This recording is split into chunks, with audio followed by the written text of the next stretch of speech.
ক্লান্ত রাত আজও কাঁদে একা, কাছে গিয়েও হয়নি তোমার সাথে দেখা।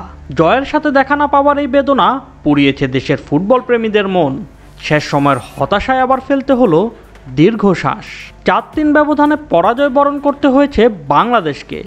এই হতাশার হারের মাঝে তাই ইতিবাচক কিছু খুঁজে নেওয়া হয়তো কঠিনই, তবে হামজা, সমিত, ফাহমিদুল জায়ানদের প্রশংসা না করলেই নয়। লড়াই ছাড়া যে তারা মাঠ ছাড়ার পাত্র নয়।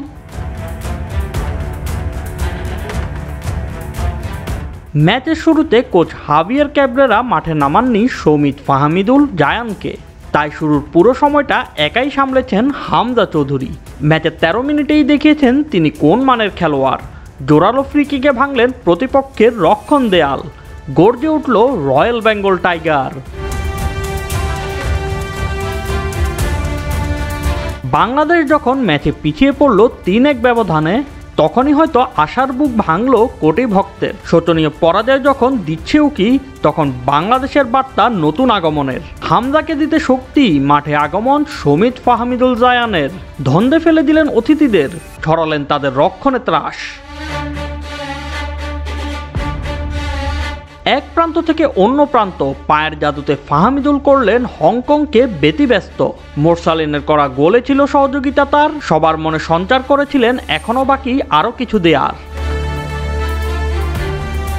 জাতীয় দলে অভিষেকটা রাঙালেন নতুন আসা জায়ান।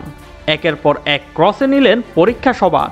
সমিতের গোলে বাংলাদেশের সমতায় ফেরা, সেই কর্নার আদায়ের নায়কও এই জায়ান। আর সমিতকে নিয়ে কী বা আছে বলার, সে তো বাংলাদেশের মধ্যমাঠের ভরসার নাম। 7 সমুদ্র পাড়ি দিয়ে এসেও দেখালেন কামাল, বাংলাদেশকে দিলেন এক অনন্য বিশ্বাস। তবে সবই গেল বৃথা, হলো না পাওয়া জয়ের দেখা। 3 গোল করেও যখন পরাজয়ীদের দলে নাম, তখন সব চেষ্টাই হলো ম্লান। Shoaib Shams, BD sports time.